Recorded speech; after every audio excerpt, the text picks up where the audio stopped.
Ma petite fille d'amour. Oui, nouvelle semaine qui commence. On les a gâtés, hein. Ah oui, on t'a gâté, toi. Hein? Bonjour, comment que ça va? Ah, écoute, nous c'était un long week-end, donc forcément, on en a profité.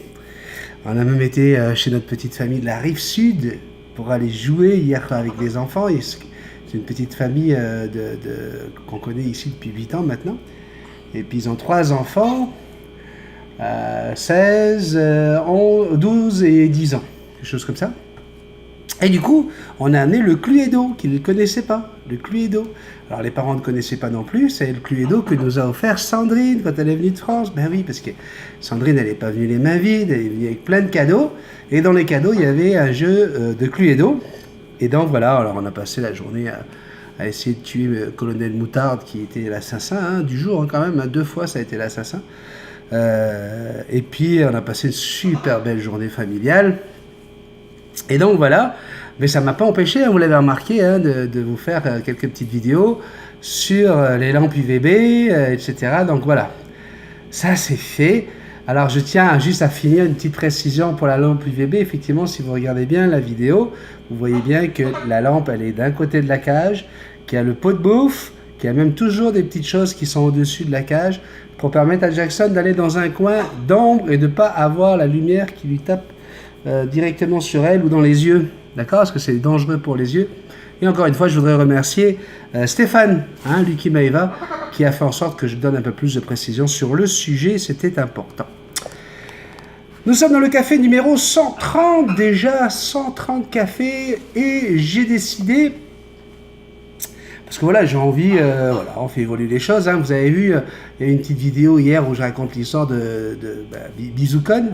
Puis là, tout de suite, il y a des abonnés qui se sont jetés là-dessus pour nous raconter d'autres histoires de Bizoukon. J'ai dit, c'est moi qui l'ai inventé, Bizoukon. Comment il peut connaître des histoires de Bizoukon? Bref. Et puis, j'en ai parlé avec mon fils et tout ça. Et puis il me dit, papa, qu'est-ce que t'en penses? Moi, je trouve Con, ça ressemble pas à la chaîne. C'est un manque de respect, je trouve, pour les filles ou quoi. Et j'ai dit, mais t'as tout à fait raison. Puis c'est vrai que voilà, j'aurais voulu trouver un mot un peu plus cool, un nom un petit peu plus cool. Et j'ai cherché dans les cousines de Bizoukon et j'ai trouvé Bizoulove. Oui, oui, elle s'appelle Bizoulove. Vous allez voir, elle est adorable, Bizoulove. Et Bizoulove, vous allez voir, on m'a raconté des histoires de Bizoulove tous les jours dans le café, soit à la fin, au milieu, au début, comme on veut. Mais il y aura une petite histoire de Bizoulove. Vous allez faire connaissance avec ce nouveau petit personnage du café, Bizoulove. C'est pour faire un clin d'œil aux bisounours. Encore une fois, on est tous là en train de s'appeler les bisounours. Bisous par-ci, bisous par-là. Jackson, monte là. Monte sur l'épaule, mon amour. Oui, mon petit bébé. C'est pas toi, Bizoulove. Non, non, non. Toi, t'es bien plus intelligente, mon bébé. T'inquiète pas. Bon, on va commencer avec la lecture de vos messages. C'est très très lourd aujourd'hui, il y a beaucoup de messages. J'ai essayé de scinder un petit peu tout ça. On va commencer d'abord par souhaiter un très très joyeux anniversaire à Thomas. J'en ai parlé par écrit, mais je vais le faire maintenant. C'était dimanche, donc avant-hier. Thomas, c'était son anniversaire, donc joyeux anniversaire mon Thomas. Tu m'avais demandé si je pouvais en parler dans un café, il n'y a aucun problème. Et du coup, à ce sujet, l'oncle Dan m'a écrit en me disant « Salut mon cher Benny, cette semaine, il y a l'anniversaire de Carole, c'était samedi, pour un certain âge, je ne dirais pas son âge, parce que ça ne se fait pas de dire l'âge d'une femme. Et puis il y avait donc Thomas, qui lui fêtait ses 23 ans dimanche, ça a été su à la dernière minute. Elle dit, je n'ai aucune photo de lui, il ne m'a pas envoyé ses infos. Donc effectivement, l'oncle Dan, ça fait plusieurs fois qu'il lance l'invitation, mais on dirait que les abonnés n'y portent pas attention. Tu pourrais secouer la cage. Oui, alors, on va secouer la cage. J'aimerais que ça prenne, que ça lève, que ça poigne, comme on dit ici. Je n'ai que quelques 5 noms. 5 noms sur 2150 abonnés. Okay. Ça veut dire quoi? Est-ce que vous n'avez pas envie? Vous avez envie? Je ne sais pas. Lui, ce qu'il vous demandait, peut-être c'est comment il a formulé la question. C'est peut-être mal formulé, oncle Dan. Lui, ce qu'il voulait, c'est avoir vos noms. Alors, il y a marqué nom, âge, date de naissance, photo, sexe. Peut-être que tu n'as pas mis de virgule entre photo et sexe. Regarde sur le message. On ne sait jamais, peut-être que ça vient de là. Donc, c'est une photo, virgule, quel est votre sexe, hein, pas une photo de votre sexe, on est bien d'accord, hein, c'est peut-être pour ça que ça a bloqué oncle Dan. Donc, je recommence, hein, donc il faut le nom, le prénom, la date de naissance, virgule, une photo si possible, virgule, de quel sexe vous êtes, hein, parce que des fois il y a des noms où on a du mal, hein, à savoir si c'est un homme ou une femme. Voilà, et puis écoutez, envoyez ça directement à l'adresse de l'oncle Dan. Il va la mettre juste en dessous de cette vidéo, hein, l'oncle Dan. Tu refais ça, tu refais ton petit formulaire, n'oublie pas les petites virgules, et puis on relance tout de suite, hein, la possibilité pour tout le monde d'avoir à un moment donné dans un café l'annonce de son anniversaire pour que tout le monde puisse lui souhaiter. Elsan, hello tout le monde, je sais, matinale ce matin, mais j'avais faim, d'accord? Bon anniversaire à Yoda. Elle nous a envoyé une petite vidéo qui ne nous rajeunit pas, hein, avec big bisous de Carlos. Qu'est-ce que j'entends? Est-ce qu'il y a un animal de proie qui vient de passer? J'ai entendu un bruit. Ben oui, j'ai entendu un bruit comme un épervier, mon bébé. Qu'est-ce que ça veut dire? Allez, viens là. Monte sur l'épaule à papa. Tu veux rester avec papa? Angélique, vous savez, Angélique, je lui ai écrit la semaine dernière parce qu'elle a deux grilles, hein, elle a un mâle et une femelle gris du Gabon et elle veut recevoir une Amazon, mais elle ne sait pas du tout comment faire, etc. Et je lui ai dit que je ne comprenais pas très bien sa demande, ça n'avait pas l'air vraiment clair, et c'est le cas de le dire. Elle m'a donné plus d'informations, et puis là, d'un coup, tout s'éclaircit. Merci d'avoir répondu sur ta vidéo de ce matin à mon message qui, je te l'accorde, après relecture, n'était pas clair. J'ai 37 ans, mais ce que j'ai oublié de te préciser et qui a son importance, c'est que je suis déficiente visuelle. Ok, là, tout de suite, là, c'est vrai que je comprends mieux pourquoi c'est plus compliqué. Tu reçois un nouveau bébé Amazon. Donc, effectivement, je ne vais pas dire que j'ai peur de la morsure, mais je l'appréhende dans le sens où lorsqu'un perroquet mord, normalement, on ne doit pas avoir de réaction, ce qui est vrai. Mais dans mon cas, je ne peux pas savoir quand elle va mordre. Donc, je suis toujours surprise, ce qui pour le perroquet signifie « je mords, elle réagit, donc je continue ». Effectivement, hein, il y a une relation action-réaction. Et je comprends mieux maintenant tes peurs, hein, vis-à-vis de ce bébé. Pour mes gris, la femelle, je l'ai eue à 3 mois, mais elle est tout de suite venue sur moi, donc je n'ai pas eu grand-chose à faire finalement. Pour le mâle, je l'ai eu il y a 2 ans, donc il avait 4 ans. C'était un sauvetage et c'est seulement depuis quelques mois que j'arrive à avoir un contact réel avec lui. Et je m'en occupe tous les jours, bien sûr, c'est une évidence, car je pars du principe que l'on n'achète pas un perroquet pour faire décoration. Parfait. Je suis désolé, hein, d'avoir comme ça émis des doutes sur ton message la semaine dernière. Je ne comprenais pas comment une personne qui avait des perroquets depuis autant d'années pouvait encore se demander comment réagir avec un nouveau bébé qui arrive. Maintenant, tout est clair, hein, je suis vraiment désolé. Je te remercie d'être avec nous dans le café, hein, tous les matins. Et puis, voilà. Donc, tu connais très bien le sujet, effectivement. Hein. Il va falloir que tu passes au-dessus de cette appréhension, si tu veux que ça se passe bien avec ton Amazon. Surtout que l'Amazon, c'est un oiseau quand même qui n'hésite pas à... Qu'est-ce qu'il y a, mon petit bébé? Qu'est-ce qu'il y a? Oh, mon petit caca. Quand elle fait ça, normalement, c'est qu'elle veut faire un petit caca. Tu vas aller faire petit caca, mon bébé? Hein? Qu'est-ce qu'il y a? Ah oui. On va voir. Si elle me trafique un petit peu trop l'oreille, il va falloir qu'on fasse une petite pause. Oui, mon bébé. Oh oui, je t'aime. On va voir ce qui va se passer, sinon j'ai de quoi pour faire une petite pause. Seb nous écrit « Salut Jackson, peux-tu tirer l'oreille de papa Bisounours s'il te plaît pour qu'il pense à éteindre la fontaine? Bonne journée à tout le monde et bis aux nouveaux abonnés. » Et effectivement. Et en plus, je me suis dit, je vais le faire, comme ça au moins je pourrais lui dire « Ta gueule, j'ai pas oublié. » Eh ben quoi, j'ai oublié. Et donc, voilà, merci Sébastien. Je vais tout de suite couper la fontaine. Oui, bon bébé.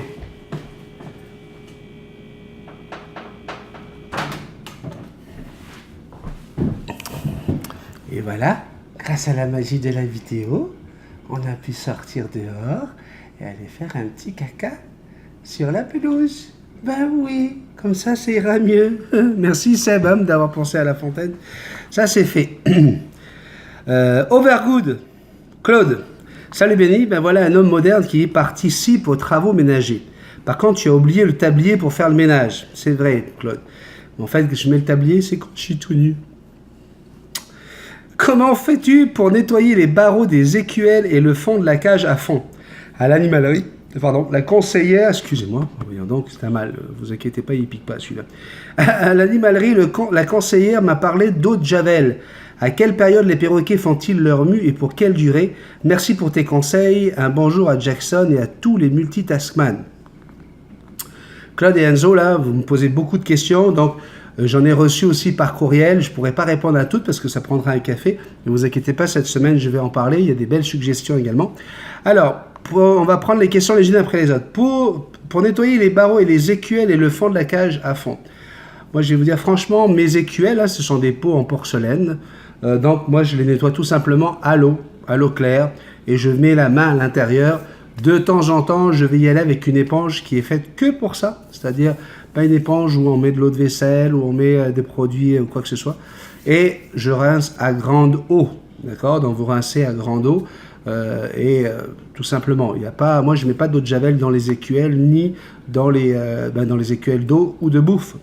Ensuite, nettoyer les barreaux, comment je fais? Tout simplement, moi c'est surtout pour le fond de la cage, qu'est-ce que je fais? Je retire le plateau, je retire la grille qui est au fond, je la mets directement à l'extérieur et je nettoie tout ça à grand eau, grand G. D'accord? Il m'arrive, des fois, si jamais c'est vraiment collant, de le laisser tremper un petit peu en le mettant la grille directement de façon à ce que ça reste dans l'eau, là, puis pour que les fientes puissent s'évacuer. Et là, l'eau de javel est correcte, mais attention, laissez bien sécher, laissez bien évaporer. Ne jamais le faire dans la maison en présence de l'oiseau parce que l'émanation de chlore, c'est dangereux pour nous, ça peut être mauvais pour notre système respiratoire, ça peut être très mauvais pour le système respiratoire de vos oiseaux. Donc faites attention. Et pour ceux qui me posaient la question par rapport au plexiglas, tout simplement, petite dévisseuse, 8 vis, on retire le plexiglas, on l'amène pareil dans la baignoire. On frotte ça à grande eau, on le mouille à grande eau d'abord. Vous allez voir, si vous mouillez, vous laissez 5 minutes déjà, ça va partir tout seul. Encore une fois, une éponge qui n'a servi à rien d'autre. Vous pouvez effectivement, encore une fois, mettre de l'eau de javel, mais pas en présence de l'animal. Même pour nous, c'est pas bon. Donc, à quelle période les perroquets font-ils leur mue? Eh bien, chaque perroquet a sa période. Il y a des perroquets qui vont en faire une tous les 3 mois, d'autres c'est tous les 6 mois, d'autres ils vont en faire une par an. Donc ça dépend vraiment des perroquets, il n'y a pas de règle pour cela. Et la durée, pareil, la durée ça peut être d'1 mois et demi, 2 mois, des fois 3 mois. Vous allez voir, ça dépend aussi si c'est un mâle ou une femelle. Ça dépend si ça prépare un nid ou si ça prépare pas de nid. Il y a plein de choses qui rentrent en ligne de compte. Il y a aussi bien sûr l'éclairage qui rentre en ligne de compte. Combien de fois vous la sortez, etc., etc. Voilà. Donc, comme je vous l'ai dit, je répondrai à d'autres suggestions et questions que vous m'avez posées dans un courriel en privé. Il n'y a aucun problème. Mandarin, Tété Mandarin. Je ne me rappelle plus de ton vrai prénom. Bonjour, petite question. Que faire quand le jabot d'un bébé oiseau est plein d'air? J'ai besoin d'aide, s'il te plaît. Merci tout le monde. Gros bisous.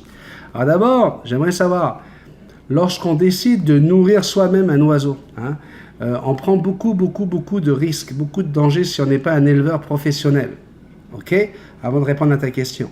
Il faut savoir que pour nourrir un bébé oiseau, il faut savoir la consistance de la pâtée à préparer, la température de la pâtée, parce que vous pouvez brûler le jabot de votre oiseau et de coup le rendre anorexique.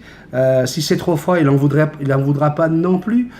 Donc du coup, il va avoir des soucis au niveau de son poids.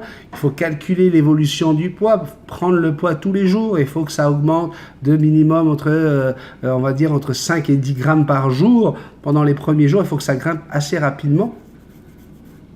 Il y a plein de choses qu'il faut connaître. Et effectivement, lorsqu'un perroquet va manger, vous savez, il fait ce geste-là. Là, je vous montre avec ça, c'est la seringue, okay, dans laquelle vous allez mettre la pâtée. Et donc, dès que vous allez présenter la seringue devant la bouche du perroquet, là, il va avoir ce geste-là. Parce que ça, c'est le geste qu'il a pour pouvoir manger et ingurgiter ce que sa maman va lui envoyer. Et là, en faisant ça, qu'est-ce qui se passe? Il y a de l'air qui rentre. Et sur les côtés du bébé, quand il n'y a pas encore les plumes, qu'est-ce qu'on voit? On voit se créer des grosses bulles, des bulles d'air plus ou moins grosses. Hein. Et d'ailleurs, dans ces bulles d'air, vous allez voir que vous allez pouvoir apercevoir la pâtée. Hein. Donc, si vous voyez que c'est bien symétrique, et c'est pas pour rien, hein, c'est pour permettre à l'oiseau de garder quand même son équilibre. C'est comme il a la tête qui est toujours un peu plus lourde au début, qu'il a du mal à se la tenir, ben ça lui permet d'avoir un équilibre entre les deux et de garder quand même un système de ventilation qui ne s'arrête jamais. Hein, donc c'est la nature qui a voulu ça. Si c'est symétrique et que ça ressemble à quelque chose de, voilà, on voit qu'il y a de l'air, mais c'est pas catastrophique, vous laissez faire la nature, ça va se fermer tout doucement lorsqu'il va le digérer. Regardez le lendemain, après la digestion, normalement ça s'est réglé tout seul. Après, vous pouvez avoir des cas d'oiseaux qui font de l'hyperventilation en mangeant et qui, eux, vont avoir effectivement des bulles d'air qui sont assez impressionnantes, hein, que ce soit petite perruche, cocassiel, n'importe quel oiseau, ça peut être très très impressionnant. Mais là, je vous dirais que, encore une fois, si vous n'êtes pas un éleveur professionnel, c'est assez touché, hein, cette petite peau là est très très très fine, hein, d'accord. Et quand ça devient énorme comme ça, on peut y aller avec une épingle. Une aiguille, puis bing, on pique dans la poche et ça la fait éclater. Okay, mais vous inquiétez pas parce que cette peau, bim, elle cicatrise quasiment instantanément, puis ça va se refermer et ça peut regonfler dès le lendemain au prochain moment de nourriture. Là, ce que je suis en train de vous dire, là, moi, je l'ai jamais vécu personnellement, je ne l'ai jamais fait. Je sais que c'est possible. J'ai mis un lien sous ta question. Donc, tu vas pouvoir aller voir, il y a des images où on voit effectivement tout ce que je suis en train de te raconter. Mais je ne suis pas vétérinaire, je vous le rappelle. Donc, en aucun cas, je peux me substituer à un vétérinaire ou à un spécialiste aviaire. Je vis qu'avec l'expérience que j'ai eue. J'ai nourri plusieurs centaines d'oiseaux. J'ai déjà vu ce phénomène de bulles d'air sur le côté. Et puis, voilà, tout ce que je vous ai dit, c'est quelque chose que j'ai vécu, sauf le fait de piquer l'oiseau. Et ça, d'après ce que j'ai vu, ça a l'air de fonctionner. Maintenant, si vous n'êtes pas un vrai éleveur, là, faites attention à ce que vous faites parce que lorsqu'on joue avec ça, ça peut être dangereux. Il y a un message que j'ai voulu absolument garder aujourd'hui. Pourtant, j'avais dit qu'on ne lui donnerait plus aucune importance. Hein. Vous savez, ce fameux Bertrand qui a énervé tout le monde sur la chaîne la semaine dernière. Et vous avez été très nombreux à parler de lui. Et on avait dit, hop, c'est terminé. On ne va pas se casser la tête avec lui. Mais on a notre Magali. Hein, Magali, c'est notre bébé. Hein, c'est notre dessinatrice préférée. Elle est revenue dessus. Pourquoi ? Parce qu'elle est partie pendant une semaine, puis elle est en train de refaire tous les cafés au fur et à mesure dans la journée. Et puis voilà, elle n'est pas arrivée au moment où j'ai dit qu'on ne parlait plus de lui, mais elle a écrit un message qui est tellement bien écrit, tellement beau, que j'avais envie de le lire. Donc elle nous dit « Salut tout le monde, je rattrape ma semaine de café de retard, j'en ai pour la journée, c'est super. Je voulais réagir ici par rapport aux commentaires de Bertrand, qui m'a un peu, entre parenthèses, beaucoup chiffonné. Bertrand, comment te dire ? Laissant les gens éveillés parler. Aïe aïe aïe. Comme tu sembles estimer les gens de culture, je vais commencer par laisser s'exprimer Monsieur André, Gide, à ma place, qui résume très bien ce que j'ai conclu de ton message. La hauteur de l'orgueil se mesure à la profondeur du mépris. Avec mes mots, maintenant, je trouve un peu triste le mépris que tu affiches de façon plus ou moins franche envers les abonnés de cette chaîne et la souffrance que certains d'entre nous exposent ici. Tu sembles induire que c'est le manque de culture qui nous empêcherait de voir plus loin que le bout de notre nez. Je pense que tu te fourvoies. L'intelligence émotionnelle se crée aussi avec les autres et l'échange. Peu importe le niveau de culture de ton interlocuteur, tu peux grandir de tout contact humain, de toute catégorie sociale et niveau d'éducation. Les préjugés sociaux sont les catégorisations. Les préjugés sociaux et les catégorisations ne font pas grandir en revanche. Tu as pourtant le choix. Tu peux choisir de venir ici aider les gens avec tes mots, que tu penses maîtriser visiblement mieux que certains ici, et amener ton intelligence et ta logique au service d'autres humains, ou bien choisir d'aller ailleurs car tu penses perdre ton temps ici. Mais pourquoi perdre ton temps et ton énergie ici si tu penses que nos conversations sont vides et nos arguments fallacieux ? Est-ce une preuve d'intelligence ? Je ne crois pas, désolé. Si tu as besoin d'observer le manque de culture de certains pour te sentir grand, fais-le, mais s'il te plaît, ne viens pas écrire des choses désobligeantes ici. Merci. Une chose est sûre, c'est qu'ici, tous les gens que j'ai rencontrés ont l'intelligence du cœur. Et je pense que c'est la plus grande forme d'intelligence. En tout cas, celle qui rend heureux. Voilà, je ne voulais pas être désagréable et j'espère ne pas avoir été impoli. Si c'est le cas, béni efface mon message, bien sûr. Je vous embrasse tous, vive les bisounours, la philosophie du comptoir et surtout le respect. Merci beaucoup Magali pour ce super beau témoignage. Je tenais absolument à le lire parce qu'effectivement, ça résume pas mal la façon de penser générale des abonnés. Lucille Pro. Ah, Lucille, elle, on voit que c'est une petite nouvelle, Lucille. Salut, Lucille. Elle m'écrit en privé, par courriel. Je sais que c'est une nouvelle parce qu'elle dit « Je vous contacte ». Lucille, ici, on se tutoie. D'accord? Tout le monde est même niveau. Elle dit « Je vous contacte car je regarde votre chaîne sur les oiseaux depuis peu. Je n'ai pas encore vu toutes les vidéos, mais je les trouve très intéressantes et bien faites. Je vais adopter une petite conure la semaine prochaine. J'ai une question. J'adopte une femelle. Est-ce vrai que l'oiseau, selon son sexe, va s'accrocher plus à l'humain de sexe opposé? J'ai très peur que mon oiseau préfère mon compagnon. Je sais, c'est un peu égoïste. Merci beaucoup pour vos vidéos qui m'apprennent beaucoup de choses et m'aident mieux à voir les besoins qu'il pourrait avoir mon oiseau. Alors, premièrement, vous dites, j'ai une petite question, j'adopte une femelle. C'est déjà fait ou pas? Parce que quoi que je te dise, j'ai peur de te dire des choses qui vont te décevoir avant même de faire l'achat. Okay.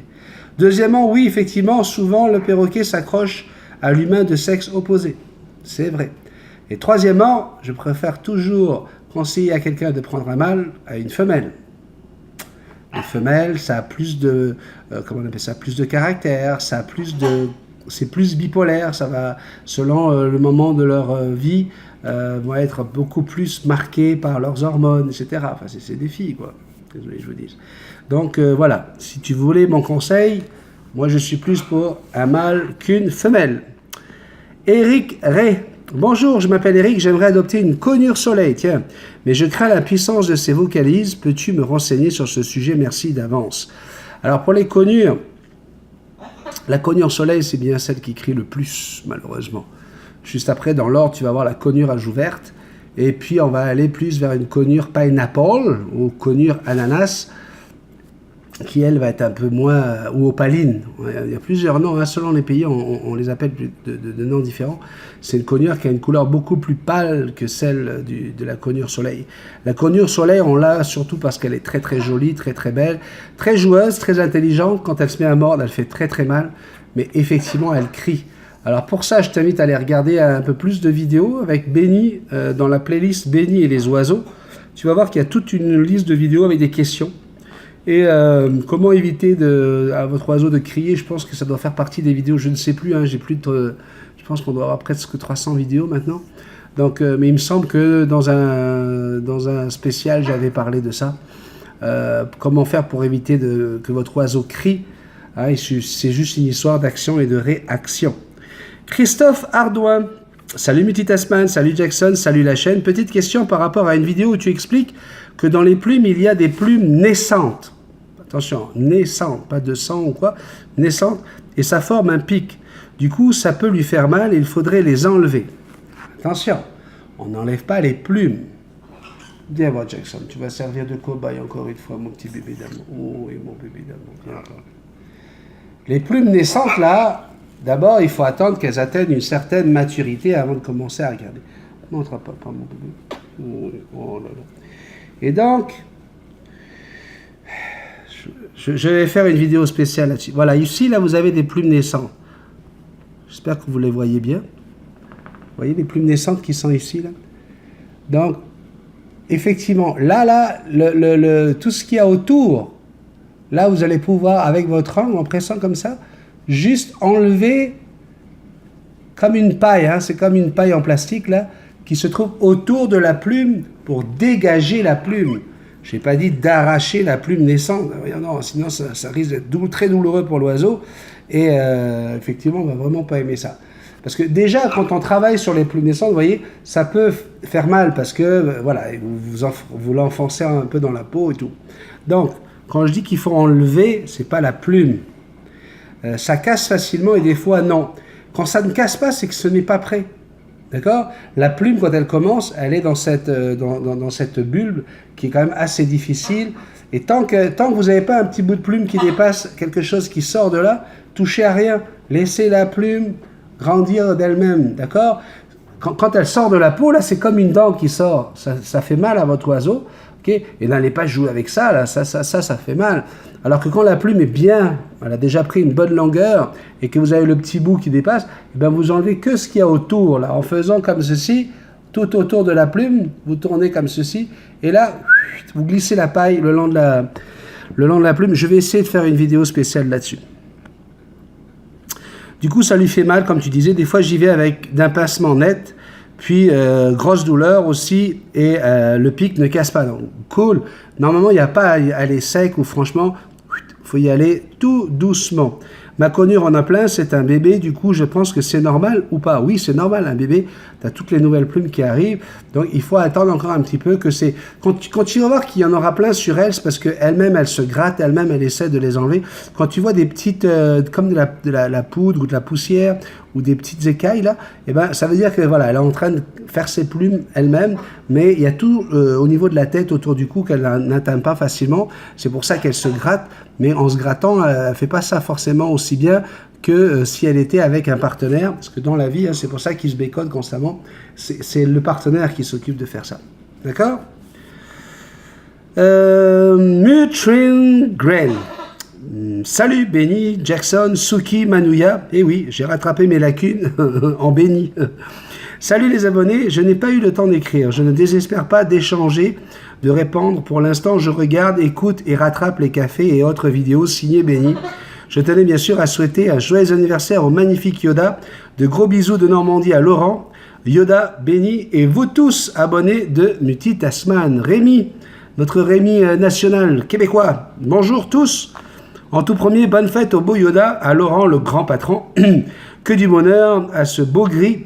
Maintenant, pour toi, Benny, si tu calcules vite, sans dire le nom de celui qu'il ne faut pas dire, notre Voldemort à nous, seulement 0,2% de la chaîne sont pas satisfaits. Alors, café, live, on les prend tous. Les 2000 quelques abonnés restants, waouh! Ah oui, je me joins à vous pour le concours de dessert. Mon sucre à la crème, dommage pour vous deux, je remporte encore le premier prix. Bonne chance à toi, Benny. Te mesurer un grand chef, c'est pas n'importe quoi. Vous savez, hein, j'ai rencontré Stéphane, le conjoint de notre ami Nathalie, hein, qui nous a invités dans ce superbe restaurant, le Parvis à Saint-Hyacinthe. Eh bien, effectivement, on veut monter un petit concours, un atelier concours ici. Et voilà, on est en train de réfléchir, enfin moi je suis en train de réfléchir à un petit concept. Peut-être que vous allez pouvoir, hein, tous ceux qui sont au Québec, être invités à venir juger, hein, noter notre travail, pourquoi pas. On va voir, je vais voir si on demande une participation ou pas, histoire de voir les ingrédients, parce que vous allez quand même avoir un chef, hein, qui fait de la très haute gastronomie. Donc voilà, je ne vais pas demander, on va peut-être voir si... un $20 pour participer, pour tous ceux qui voudront être là pour déguster et donner des notes, vous serez les bienvenus. Pour les bisounours, allons voir chez l'oncle Dan comment réagissent les oiseaux en écoutant la chaîne. Je vous présente, alors regardez comment ils réagissent. On a une image ici des oiseaux de l'oncle Dan qui regardent la chaîne. Regardez, c'est de l'amour, hein, les oiseaux aussi ils font l'amour en regardant la chaîne. Je vous présente également les bébés de Christine de là-haut. Regardez, le bébé de Christine. Et hop, Christine. Ben voilà, Christine est là aussi avec son petit bébé. Nous avons Catherine Dossi.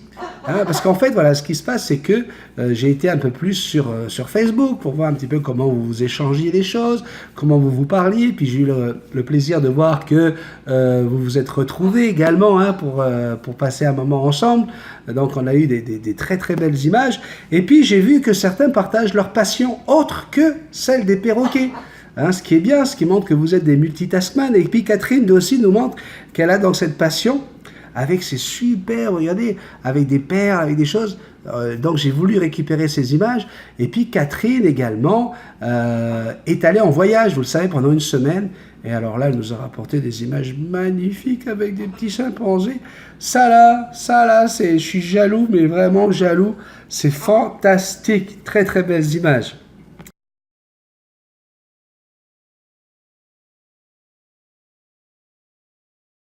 On continue. Là aussi, j'ai craqué. La petite princesse de Stéphane, hein, notre Lucky Maeva. Des photos fantastiques avec Zazou. Oh là là là là, mais qu'est-ce que c'est beau! Elle est tellement mignonne. Je ne pouvais pas m'empêcher de la mettre sur la chaîne aujourd'hui. C'est tout simplement magnifique. Hein. Pour ceux qui m'ont demandé des photos du Rosalbin tahitibécois à huppe rose fluo. Alors ça, je me suis dit, ouais, qu'est-ce que c'est que cette affaire-là? Je connaissais pas mal de cacatoès rosalbin, mais alors le tahitibécois à huppe rose, à fluo, alors j'ai réussi à trouver une photo, regardez, et voilà. Bon, ok, d'accord. Bon, il fallait que je la fasse, écoute. Alors, nous allons finir un café sur l'histoire de Bisoulov. Je vous l'ai dit, hein, notre nouveau personnage du café. Une charmante jeune fille, hein, Bisoulov. Alors, là, on est au moment où Bisoulov va aller chercher du travail. Très bien. Et donc, elle a trouvé une offre d'emploi dans une banque, hein, la banque la banque centrale. Et là, Bisoulov se retrouve devant le patron. Hein. Et là, le patron lui dit, bon, écoutez, vous allez travailler en banque, hein, et c'est certain que là, vous allez devoir nous montrer vos facultés en mathématiques. Donc, on va commencer par des petites questions simples, hein, de mathématiques. Par exemple, je vous donne 500 000 euros, hein, moins 10%. Hein, vous retirez quoi? Et là, elle dit, ben, écoutez, moi, c'est pas compliqué. Chaussures, robes, soutien-gorge, petite culotte, je retire tout, moi, tout. Bon, d'accord, c'était Bisoulov. On la retrouve demain dans une autre histoire. On va maintenant, j'avais demandé à Lolo, parce que Lolo, c'est le big boss, donc il va être présent quasiment dans tous les cafés. Hein. On a déjà parlé beaucoup de lui la semaine dernière avec Yoda, mais ça ne suffisait pas. Hein. Donc j'ai dit, ok, d'accord, si tu veux, envoie-nous une vidéo, qu'est-ce que je te dise. Et donc notre Lolo nous a envoyé une vidéo de Yoda qui découvre son arbre de Java, son cadeau d'anniversaire. Regardez, c'est une superbe vidéo, Yoda est magnifique, donc je vous laisse en profiter.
Le petit café est terminé pour aujourd'hui. Je vous souhaite une excellente semaine.